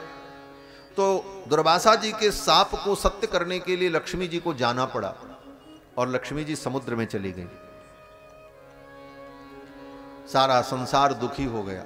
तब भगवान ने कहा देवताओं से कि समुद्र मंथन करो, लक्ष्मी जी निकलें और उनकी कृपा दृष्टि पड़े तो सब लोग सुखी हो जाएं। देवताओं ने कहा इतने बड़े समुद्र का मंथन कैसे होगा? भगवान ने कहा दैत्यों से दोस्ती कर लो, दोनों मिल करके मंथन करो। देवताओं ने कहा वो मेरे विरोधी हैं, वो वामपंथी हैं, हम दक्षिणपंथी, हमारी विचारधारा अलग है, उनकी विचारधारा अलग है, कैसे मिलेंगे? तो भगवान ने कहा अरयोपि ही संधेयाः सति कार्यार्थ गौरवे। अगर कोई बड़ा काम करना हो और सत्ता का भोग प्राप्त करना हो तो बुद्धिमानी यही है कि अपने विरोधी को भी अपना मित्र बना लेना चाहिए। अरयोपि ही संधेयाः, शत्रु से भी संधि कर लेनी चाहिए। यही राजनीति है। और आज यही बुद्धिमानी होगी कि तुम असुरों से दोस्ती कर लो, तभी तुम्हें सत्ता का सुख मिलेगा। और आज भी यही होता है। एक पार्टी दूसरे पार्टी को चुनाव में गाली देती है, एक दूसरे की आलोचना करते हैं, और जब स्पष्ट बहुमत नहीं आता तो उसको मिलाकर के सरकार बना लेते हैं। यही संसार है। क्यों? सत्ता का भोग। सत्ता के भोग के लिए सब राजनीति के हथकंडे हैं। देवता दैत्यों के धुर विरोधी हैं, लेकिन अब सत्ता चली गई, बोले अब उन्हीं देवताओं को मजबूरी में दैत्यों से गठबंधन करना पड़ा। गठबंधन की सरकार बन गई। समुद्र मंथन हुआ तो गठबंधन की सरकार में तो शर्त होती है। क्या शर्त होती है? बोले अमुक अमुक मंत्रालय हम लेंगे, हमारी पार्टी को मिलना चाहिए, ये पद हमको मिलना चाहिए। तो यहां भी वही शर्त हुई। क्या शर्त हुई? बोले दैत्यों ने कहा समुद्र मंथन से जो निकलेगा 50-50 का हिसाब होगा, आधा आपका आधा हमारा। देवताओं ने कहा ठीक। फिर समुद्र मंथन हुआ। समुद्र मंथन से जो जो निकला सब आपको मालूम है। घोड़ा निकला उच्चैःश्रवा नाम का, वो दैत्यों के राजा बलि को दिया गया। हाथी निकला ऐरावत, वो इंद्र को दिया गया। अप्सराएं निकली, बोले अप्सराओं को सार्वजनिक कर दिया गया। समुद्र मंथन से बारूणी मदिरा निकली, दैत्यों को दे दिया गया। कौस्तुभ मणि निकली, कौस्तुभ मणि को भगवान ने धारण किया। और समुद्र मंथन से लक्ष्मी जी का प्रादुर्भाव हुआ। श्रीमद् भागवत महापुराण के 8वें स्कंद के 8वें अध्याय के 8वें श्लोक में लक्ष्मी जी का प्रादुर्भाव होता है। 8 8 8 24 24 माने चतुर्विंशत्यक्षरा गायत्री। 24 अक्षरों वाली जो गायत्री है वह गायत्री भगवती महालक्ष्मी ही। और भगवती महालक्ष्मी का प्रादुर्भाव होता है। भगवती महालक्ष्मी समुद्र मंथन से जब प्रकट हुई, उनकी कृपा दृष्टि पड़ते ही सारा संसार आनंदमय हो गया। फिर सब लोग विचार करने लगे लक्ष्मी हमको मिल जाती, बड़ी सुंदर थी लक्ष्मी। उनको देख करके सब देवता लालायित, ये किसके गले में बरमाला डालेंगे। देवता दैत्य सब पंक्तिबद्ध खड़े। बड़ा सुंदर वर्णन है। लक्ष्मी जी चल पड़ी, सब खड़े हैं, हमारे गले में माला पड़ जाती। सबसे पहले दुर्वासा जी खड़े थे। लक्ष्मी जी ने देखा, लक्ष्मी जी ने सोचा ये अच्छे तो हैं, नूनम तपो, ये तपस्वी तो हैं, लेकिन नमन्यु निर्जयो, इन्होंने अपने क्रोध को नहीं जीता है, इसलिए मैं इनका वर्णन नहीं करूंगी। लक्ष्मी क्रोधी के पास नहीं जाती है। एक पॉइंट। दुर्वासा जी खड़े थे, लक्ष्मी जी ने उनका वर्णन नहीं किया। लक्ष्मी ने कहा ये तपस्वी तो बहुत हैं लेकिन क्रोधी हैं। दुर्वासा का वर्णन नहीं किया, आगे चल पड़े। ज्ञानम क्वचित तच्चन संगवर्जितम। आगे लक्ष्मी जी चली तो देखती हैं कौन? बोले शुक्राचार्य खड़े थे, दैत्यों के गुरु, परम ज्ञानी। शुक्राचार्य जी जैसा ज्ञानी कोई नहीं महाराज। बृहस्पति भी उनके सामने कमजोर हैं। मैं कमजोर क्यों कहूं, लेकिन शास्त्र के आधार पर यही समझ में आता है। शुक्राचार्य जो कौन है, बोले भगवान की विभूति हैं। जब विद्वानों की बात आई कि सबसे बड़ा विद्वान कौन,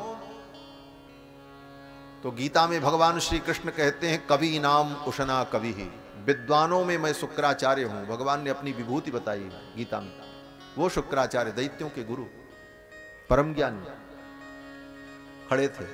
लक्ष्मी ने सोचा ज्ञानी तो ये बहुत अच्छे हैं, ज्ञानम क्वचित तच्चन संगवर्जितम, ज्ञानी तो बहुत अच्छे हैं, इनके ज्ञान में कोई कमी नहीं है, लेकिन न संगवर्जितम, इनका संग ठीक नहीं है। ये राक्षसों के साथ रहते हैं, ये कुसंगी हैं, इसलिए इनका वर्ण करना ठीक नहीं। लक्ष्मी आगे बढ़ गई।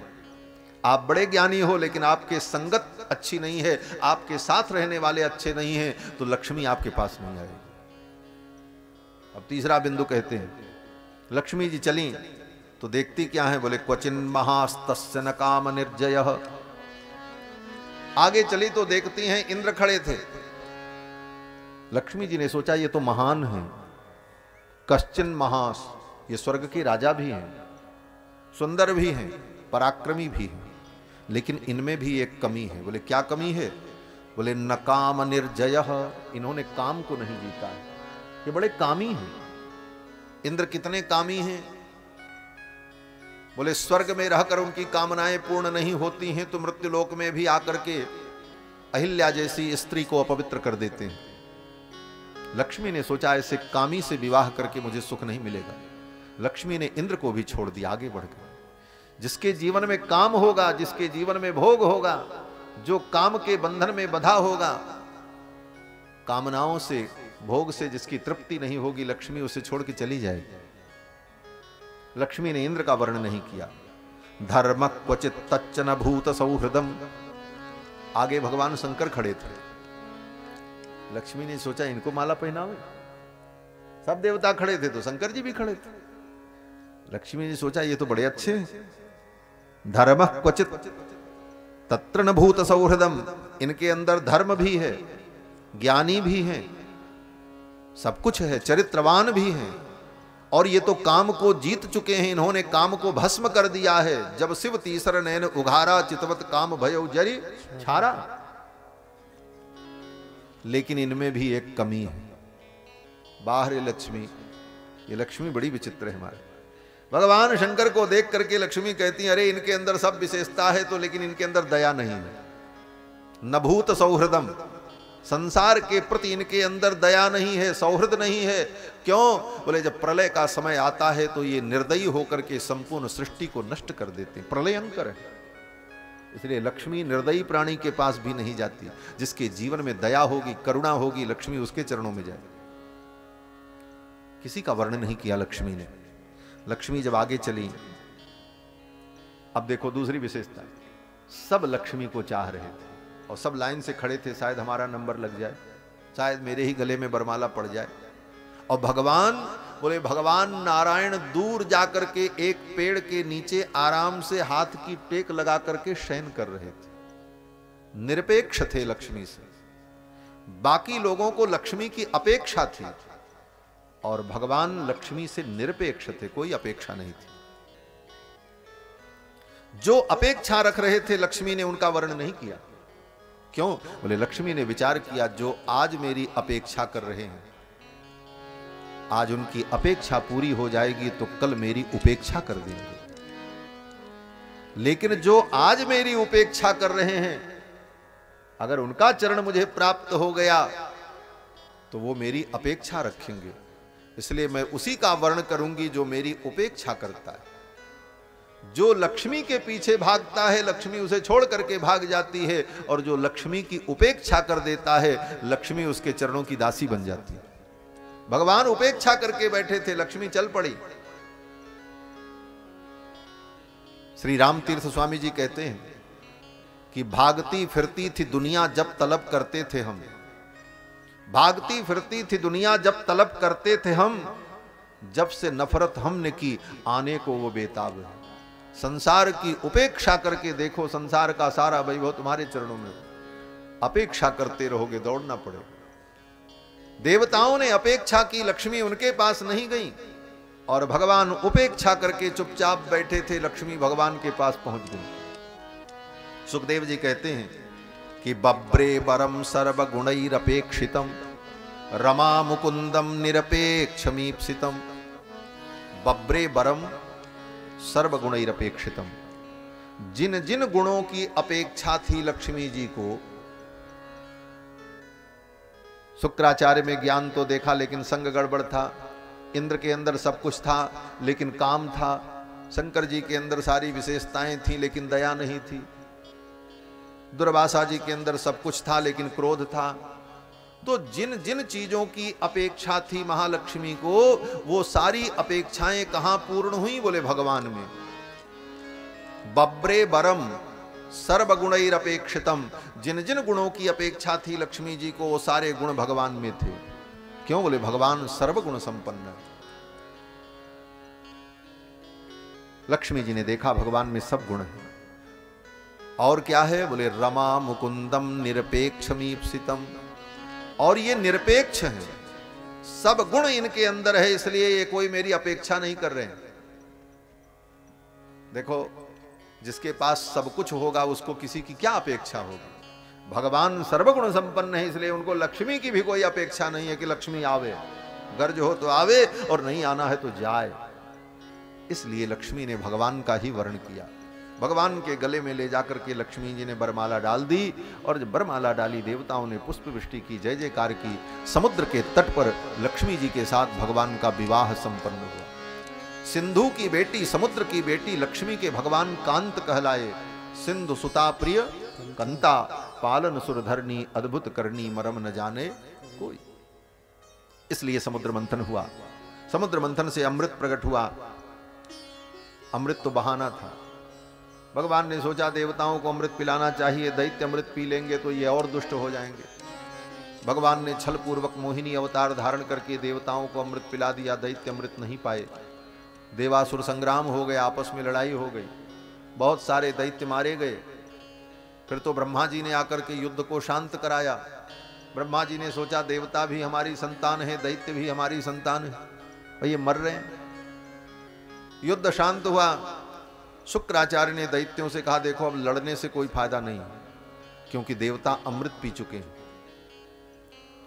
और इनसे लड़ करके जीता नहीं जा सकता। उस समय दैत्यों के राजा बलि थे, प्रहलाद जी के पोता, प्रहलाद जी के पुत्र विरोचन, विरोचन के पुत्र बलि।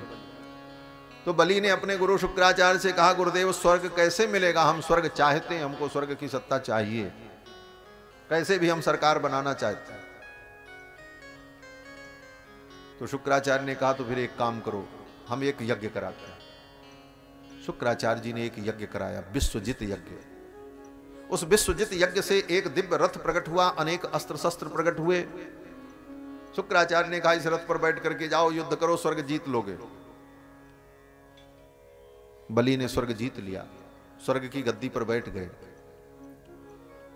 तख्ता पलट हो गया बलपूर्वक। राजा बलि ने कहा गुरुदेव बड़ी कृपा हो गई। शुक्राचार्य ने कहा स्वर्ग तो मिल गया लेकिन यह अस्थाई नहीं है। क्यों? बोले वैधानिक रूप से स्वर्ग की सत्ता तुमको नहीं मिली है तो तख्ता पलट है।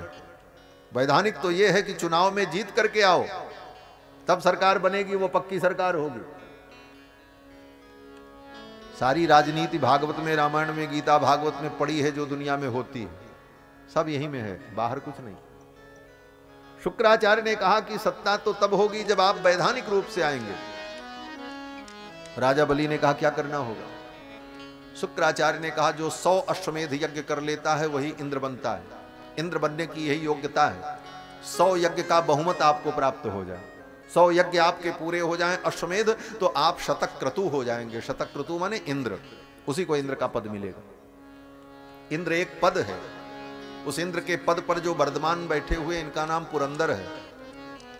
इंद्र एक पद है और उस पद पर रहने वाले की उपाधि क्या है? बोले शतक्रतु। 100 यज्ञ जो कर ले अश्वमेध वही इंद्र बनता है। शुक्राचार्य ने राजा बलि से कहा 100 अश्वमेध यज्ञ कर लो, तब वैधानिक रूप से स्वर्ग की सत्ता तुम्हारी हो जाएगी। अभी तो केवल कब्जा मिला है, डॉक्यूमेंट्स भी पक्के हो जाएं। तो राजा बलि ने कहा ठीक महाराज आप कराओ।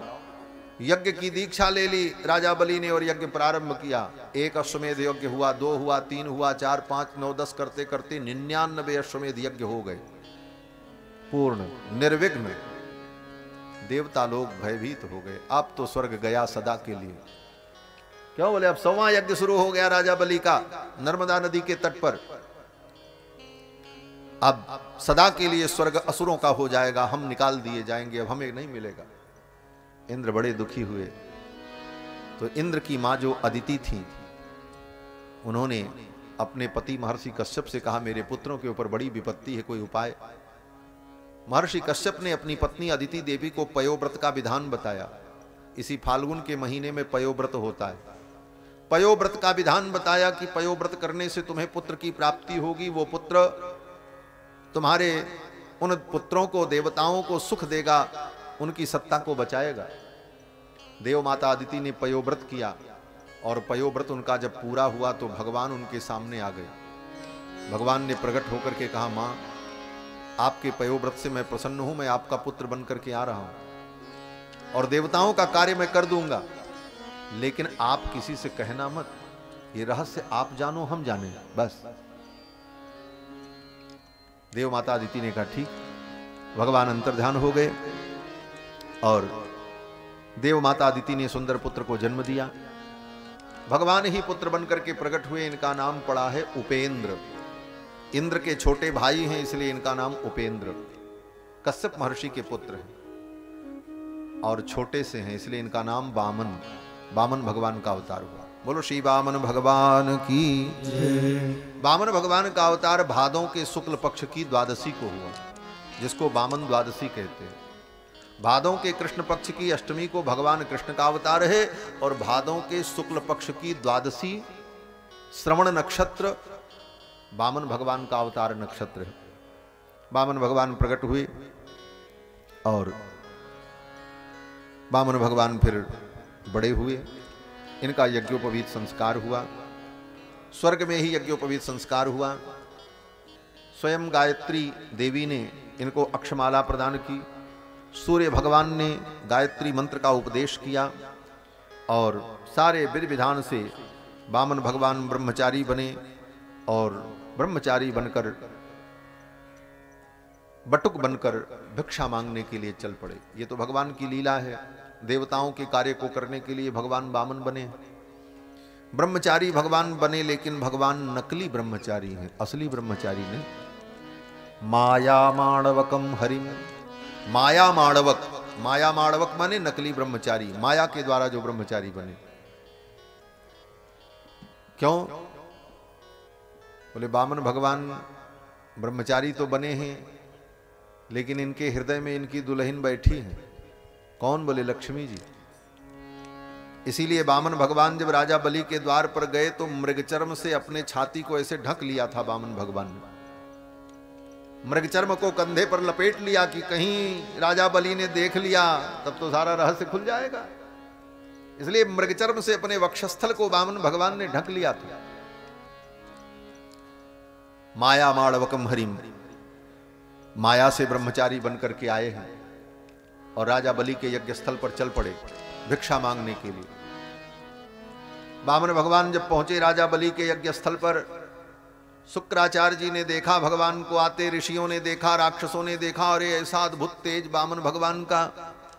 छोटे से 5 वर्ष के, गोल मटोल, गोल गोल गाल, सुंदर ओंठ और कानों में कुंडल, अलकावली, एक लंगोटी पहने हुए और कंधे पर मृगचर्म, हाथ में पलाश दंड, एक हाथ में छाता, एक हाथ में कमंडल, मस्तक पर लगा उर्धपुंड, कंधे पर सुंदर शुभ यज्ञोपवीत ब्रह्मचारी बने भगवान वामन जब आ रहे थे टुनमुन घूमते हुए, जैसे बच्चा छोटा आ रहा हो जल्दी जल्दी दंड कमंडल लिए, उस प्रकार वामन भगवान जब आए उनके तेज को देख करके शुक्राचार्य और जो ऋषि मुनि बैठे थे यज्ञ मंडप में सब हतप्रभ हो गए। अरे ऐसा तेज। किसी ने कहा अरे सूर्य किलायुतवा विभावसु, लगता है भगवान सूर्य आ रहे हैं। किसी ने कहा अरे नहीं नहीं, सनत कुमारोथ दिदक्षया क्रतो ऐसा तो नहीं कि भगवान सनत कुमार ही यज्ञ का दर्शन करने के लिए आ रहे हो, ऐसा तेज। किसी ने कहा वरुण आ रहे हैं, किसी ने कहा मुख आ रहे हैं, किसी ने कहा मुख आ रहे हैं। राजा बलि के गुरु शुक्राचार्य बैठे थे। शुक्राचार्य ने देखा और शुक्राचार्य ने कहा राजन, न सूर्य आ रहे हैं, न चंद्रमा आ रहे हैं, न सनत कुमार आ रहे हैं। बोले तब कौन आ रहे हैं? शुक्राचार्य जी ने कहा विष्णु कपट पंडित, भगवान कपट पंडित विष्णु जो परम कपटी हैं, अपने भक्तों का कार्य साधन करने के लिए, देवताओं का काम करने के लिए भगवान विष्णु ही कपट वेश धारण करके ब्रह्मचारी बन करके आ रहे हैं। सावधान, ये तुम्हारा सर्वस्व हरण कर लेंगे। शुक्राचार्य ने कह दिया। वामन भगवान जब आए तो राजा बलि तो भगवान के परम भक्त हैं महाराज, प्रहलाद जी के पोता हैं राजा बलि, भले असुर हैं लेकिन भगवान के परम भक्त हैं। उन 12 भक्तों में इनका भी नाम है जो भगवान के परम भक्त हैं। बाबा और पोता दोनों का नाम है, प्रहलादो जनको भीष्मो बलिर्वैयासिकिर्वयम्, दोनों हैं। राजा बलि भगवान के परम भक्त हैं, चिरंजीवी भी हैं, प्रहलाद जी महाराज के पौत्र हैं। राजा बलि ने सुना कि भगवान आ रहे हैं।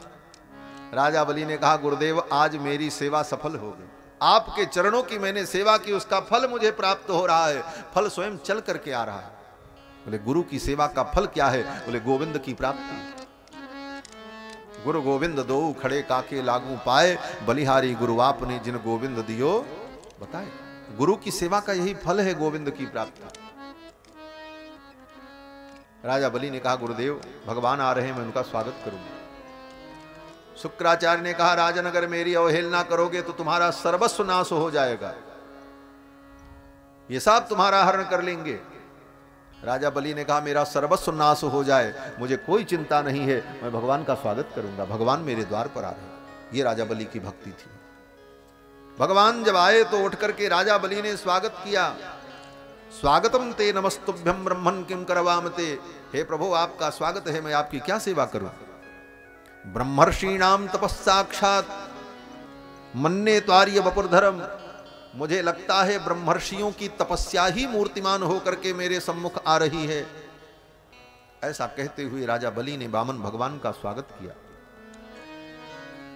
और राजा बलि ने कहा अद्यनः पितरस्तृप्ताः, हे भगवान आज मेरे पितर तृप्त हो गए, आज मेरे पितर धन्य हो गए। अद्यनः पितरस्तृप्ताः अद्यनः पावितम कुलम, आज मेरा कुल पवित्र हो गया। क्यों? बोले अद्य सुष्ट क्रतुरयम, और मेरा यज्ञ भी आज पूर्ण हो गया। राजा बलि बड़े बुद्धिमान हैं। राजा बलि जान गए कि भगवान मेरे यज्ञ को अपूर्ण करने के लिए आ रहे हैं देवताओं के पक्ष से, कि मेरा 100वां यज्ञ पूरा न होने पावे।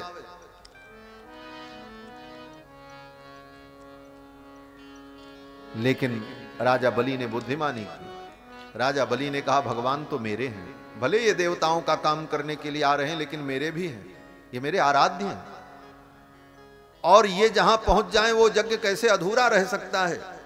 इसलिए भगवान के पहुंचते ही राजा बलि ने घोषणा कर दी अद्य सुष्ट क्रतुरयम, मेरा ये क्रतु आज ही पूर्ण हो गया। लो घोषणा कर दी। जैसे कोई व्यक्ति, चतुर बुद्धिमान व्यक्ति अपने पक्ष के व्यक्ति को जिताने के लिए पूरी वोटिंग गणना होने के पहले ही घोषणा कर दे अमुक विजयी, और उसको प्रमाण पत्र दे दे, उसी प्रकार राजा बलि ने कहा हमारा यज्ञ आज ही पूरा हो गया। क्यों? बोले आप आ गए। क्यों? बोले लिखा है कि भगवान अगर यज्ञ में आ जाएं, भगवान का स्मरण हो जाए, भगवान का नाम ले लिया जाए तो यज्ञ पूरा हो जाता है। यशस्मृत्या च नामोक्त्या तपो यज्ञ क्रियादिषु न्यूनम संपूर्णताम याति सद्यो बंदे तमच्युतम। अच्युत का नाम लेने पर न्यूनता पूर्णता में परिणत हो जाती है, और यहां तो साक्षात अच्युत आए हुए, मेरा यज्ञ तो पूरा होगा। यद भवान आगतो गृहान, और ये कह करके राजा बलि ने भगवान को साष्टांग प्रणाम किया, चरण धोया, आसन दिया, और राजा बलि ने कहा महाराज मैं आपकी क्या सेवा करूं, आप आज्ञा करो।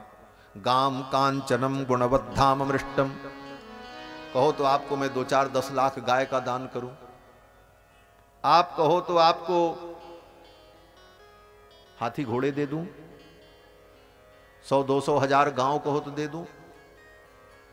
और महाराज आप बड़े अच्छे लग रहे हो। राजा बलि ने कहा महाराज बड़े सुंदर हो आप, ब्रह्मचारी हो, अगर आपका ब्रह्मचर्य व्रत पूरा होने वाला हो और आपको गृहस्थ आश्रम में प्रवेश करना हो तो आप संकोच मत करना, मैं आपका यहीं पर अपने यहां विवाह भी करा दूंगा। आपके अनुकूल कोई कन्या ढूंढ करके आपका मैं विवाह भी करा दूंगा। राजा बलि ने कहा तथा त्रपेय मुतवा विप्र कन्याम, आप कहो तो आपके लिए मैं विप्र कन्या ढूंढ करके आपका विवाह भी मैं करा दूं और यहीं बसा दूं, मेरे ही राज्य में आप रहो, मैं आपकी सेवा करूं। और आप चिंता मत करो, आप जितने बड़े हो उतनी बड़ी दुल्हन मैं ढूंढ के ले आऊंगा। राजा बलि ने बड़े प्रेम से ठाकुर का स्वागत किया महाराज। उतवा विप्र कन्याम। तो वामन भगवान भी बड़े विचित्र। वामन भगवान ने कहा राजन मैं ब्राह्मण हूं, मुझे गांव नहीं चाहिए, मुझे हाथी घोड़े नहीं चाहिए, मुझे स्वर्ण नहीं चाहिए, मेरे जीवन में संतोष है। भगवान ने कहा राजन असंतुष्टा दुजा नष्टा संतुष्टा च महीपति। हे राजन वो ब्राह्मण नष्ट हो जाता है जिस ब्राह्मण के जीवन में संतोष नहीं होता। हम संतोषी ब्राह्मण हैं, नकली ब्राह्मण ऐसे ही बोलते हैं। भगवान तो नकली ब्रह्मचारी बने हैं। भगवान कहते हैं देखो राजन असंतुष्टा दुजा नष्टा संतुष्टा च महीपति। जो राजा संतुष्ट हो जाता है वो नष्ट हो जाता है। ब्राह्मण के जीवन में संतोष आ जाए तो ब्राह्मण सुखी हो जाता है, और क्षत्रिय बोले क्षत्रिय के जीवन में संतोष आ जाए बोले वो दुखी हो जाता है। दोनों के धर्म अलग अलग है ना। ब्राह्मण के जीवन में संतोष होगा तो उसका कल्याण होगा, और क्षत्रिय के जीवन में असंतोष होगा तो उसका कल्याण। अगर क्षत्रिय सोच ले कि बस अब इतने में हमारा राजकाज ठीक है तो उसके राज्य का कभी विस्तार नहीं हो सकता। इसीलिए शास्त्रकारों ने कहा असंतुष्टा दुजा नष्टा संतुष्टा च महीपति। और महीपति राजा अगर संतुष्ट हो जाए तो उसका नाश हो जाता है। सलज्जा गणिका नष्टा, गणिका माने वेश्या, वेश्या के अंदर अगर लज्जा आ जाए तो नष्ट हो जाती है। क्यों बोले लज्जा आ जाएगी तो नाचेगी कैसे, फिर तो उसका धंधा ही बंद हो जाएगा। सलज्जा गणिका नष्टा और निर्लज्जा कुलांगना। और कुल की जो बधू होती है कुल बधू, अगर उसके अंदर निर्लज्जता आ जाए तो उसका नाश हो जाता है। निर्लज्जा कुलांगना। इसलिए कुलांगना को कुल बधू को लज्जा से युक्त होना चाहिए और गणिका को निर्लज्ज होना चाहिए, तब उसका धंधा चलेगा। ब्राह्मण को संतोषी होना चाहिए और क्षत्रिय को अपने राज्य का विस्तार करते रहना चाहिए, उसे कभी संतोष नहीं करना चाहिए, तब उसका राज्य बढ़ता है। ये सब नीतियां हैं। भगवान ने कहा हमको ये सब नहीं चाहिए, हम तो संतुष्ट हैं, हमको ज्यादा नहीं चाहिए, हमको 3 पग पृथ्वी चाहिए बस। राजा बलि ने कहा बस 3 पग, बोले हाँ इतने में काम चल जाएगा। फिर तो महाराज राजा बलि ने कहा 3 पग चाहिए तो ले लो। वामन भगवान ने कहा ऐसे नहीं लेंगे, संकल्प करके दो तब दान का फल होता है। राजा बलि से संकल्प करा लिया और संकल्प कराने के बाद कहा नाप करके दे दो। तो राजा बलि ने कहा एक तो 3 पग पृथ्वी आपने मांगा, अरे 2-4 गांव मांगे होते, अब 3 पग पृथ्वी मैं दूं, मुझे लज्जा आ रही है, मैं क्या नापूं, आप ही नाप लो, जहां नापना हो, जहां आपका मन करे, जैसे मन करे वैसे नाप लो। तो वामन भगवान भी बड़े चतुर। वामन भगवान ने कहा देखो राजन तुम बड़े लालची हो। राजा बलि ने कहा महाराज आज तक किसी ने नहीं कहा था। भगवान ने कहा तो कौन कह सकता है, हम ही कह सकते। वामन भगवान ने कहा देखो राजन तुम बड़े लालची हो, तुम्हारे अंदर लालच है। राजा बलि ने कहा क्यों? वामन भगवान ने कहा कि देखो अगर तुम नाप करके दोगे तो ज्यादा जमीन चली जाएगी क्योंकि तुम्हारे पैर बड़े हैं, और तुम मुझे नापने को कह रहे हो, मेरे पैर छोटे छोटे, मैं तो वामन हूं, मैं नापूंगा तो कम जमीन मिलेगी, तुम नाप करके दोगे तो ज्यादा मिलेगी, और तुम ज्यादा देना नहीं चाहते इसलिए कह रहे हो अपने से नाप लो, अपने से नाप लो। ये तुम्हारा लालच है। इस बात पर राजा बलि को हंसी आ गई। राजा बलि ने कहा अरे राम राम क्या कहते महाराज आप, ऐसी कोई मेरी भावना नहीं है, आप नाप लो, भले आपके पांव छोटे हैं लेकिन आप तो समर्थ हो, आप अपने पांव को बढ़ा करके नाप लो, मुझे कोई आपत्ति नहीं है। भगवान यही सुनना चाहते थे। राजा बलि ने कह दिया बढ़ा करके नाप लो, तो वामन भगवान ने कहा अच्छा, तो फिर देखो मैं बढ़ा करके नापता हूं। बोले हाँ महाराज बढ़ा के नाप लो। वामन भगवान खड़े हुए, सारे देवता आकाश में देख रहे हैं, ब्रह्मा जी भी देख रहे हैं भगवान की इस लीला को, सारे असुर खड़े देख रहे हैं क्या होने वाला है। वामन भगवान ने अपना एक चरण उठाया और प्रणव का उच्चारण किया, ओम, ऐसा उच्चारण प्रणव की ध्वनि प्रकट हुई और भगवान का चरण बढ़ने लगा। बढ़ते बढ़ते बढ़ते भगवान का चरण ब्रह्मलोक पहुंच गया। एक चरण पृथ्वी पर नर्मदा नदी के तट पर और दूसरा चरण भगवान का ब्रह्मलोक। ब्रह्मा जी ने देखा भगवान के श्री चरण को, तुरंत ब्रह्मा जी ने अपने कमंडल से जल लिया, वामन भगवान का चरण धोया, धो करके कमंडल में रख लिया। गंगा मैया प्रकट हो गई। बोलो गंगा मैया की जय। वामनावतार में भगवान के चरण को धो करके ब्रह्मा जी ने रखा, वही गंगा है। बाद में भगीरथ उनको लेकर के आए, भागीरथी हुई। एक चरण पृथ्वी पर, दूसरा ब्रह्मलोक। वामन भगवान ने कहा बताओ तीसरा चरण कहां रखे। दो ही चरण में तो संपूर्ण ब्रह्मांड खत्म हो गया, स्वर्ग आदि सारे लोक इसी में आ गए साहब। अब तीसरा चरण में कहां रखे। तुमने 3 पग पृथ्वी देने का संकल्प किया था, तीसरा लाओ। राजा बलि तो चौंके, महाराज अब मैं क्या करूं, सब तो आपने ले लिया। वामन भगवान ने कहा कि तुम्हारा संकल्प पूरा नहीं हुआ, मैं तुमको बंदी बनाता हूं। वामन भगवान ने अपने पार्षदों का स्मरण किया, वैकुंठ के 96 करोड़ पार्षद प्रकट हो गए। भगवान के सेनापति विश्वक्सेन ने कहा बांध लो इसे, बंदी बना लो। राजा बलि को बंदी बना लिया। अब तो जितने राक्षस से सब दौड़ पड़े, मारो इसको, ये मेरे स्वामी को बांध रहा है, बंदी बना रहा है। राक्षस आए, असुर आए। भगवान के सेनापति विश्वक्सेन ने अपना शंख धमन किया। देवसेना ने, भगवान की नारायणी सेना ने उन असुरों का कदन प्रारंभ कर दिया।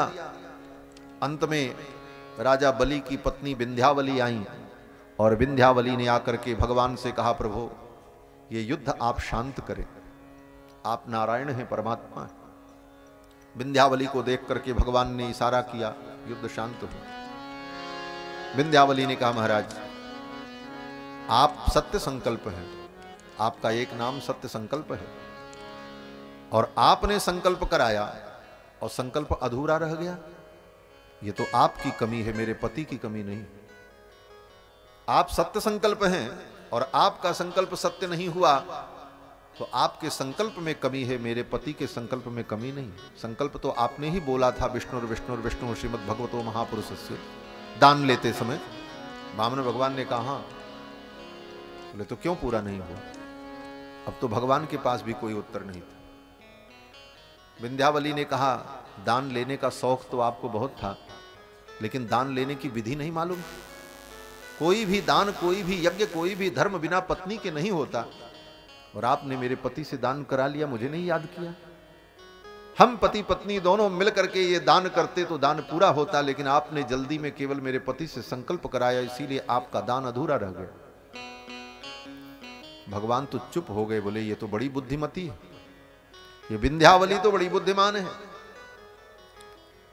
विंध्यावली ने कहा महाराज दान इसलिए भी आपका अधूरा रह गया कि आपने केवल दान का संकल्प कराया, दक्षिणा का संकल्प नहीं कराया। दान अलग होता है, दक्षिणा अलग होती है। किसी को भूमि दान करो तो उस भूमि दान के साथ साथ अलग से दक्षिणा दी जाती है। गोदान करो तो गाय देने के बाद दक्षिणा के रूप में अलग से धन दिया जाता है।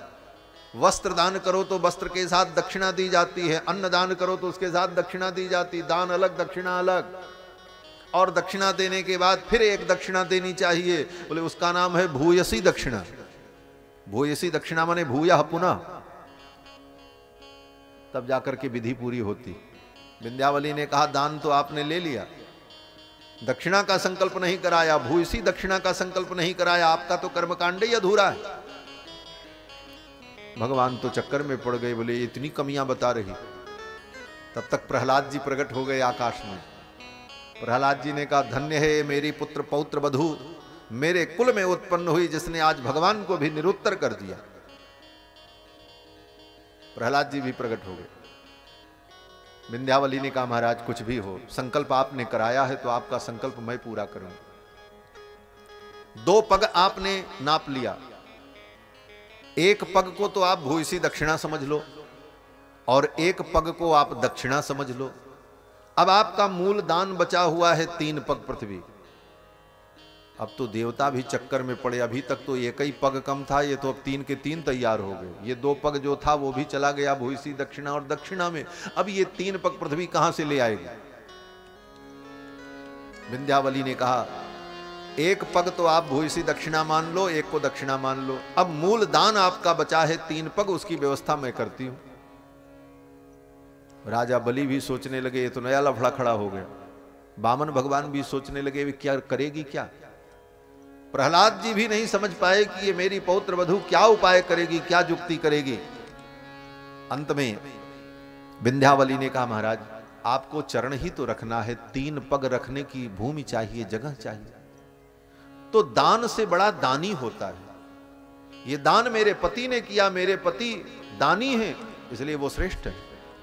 तो एक चरण आप मेरे पति के मस्तक पर रखो और एक चरण मेरे मस्तक पर रख दो और तीसरा चरण मेरे पुत्र बाणासुर के मस्तक पर रख दो। ऐसा कह करके विंध्यावली ने भगवान के चरणों में प्रणाम किया, राजा बलि ने प्रणाम किया और उनके पुत्र बाणासुर ने प्रणाम किया। तीनों के मस्तक पर वामन भगवान ने अपने चरण को ऐसे ऐसे रखा। देवता पुष्प वर्षा करने लगे। धन्य है ये राजा बलि, इनका परिवार जिनके ऊपर भगवान ने ऐसी अमोघ कृपा की। फिर तो वामन भगवान ने राजा बलि को सुतल लोक का राज्य दे दिया। वामन भगवान ने कहा राजन तुम सुतल लोक का राज्य स्वीकार करो और अगले कल्प में मैं तुमको इंद्र बनाऊंगा। बहुमत तुम्हारा सिद्ध है, लेकिन अब इनका समय पूरा हो जाए, कार्यकाल जब पूरा हो जाए तब अगली सरकार का गठन हो तो तब हम तुमको इंद्र बनाएंगे। इस प्रकार भगवान ने राजा बलि को संतुष्ट किया और उनको सुतल लोक का राज्य दिया।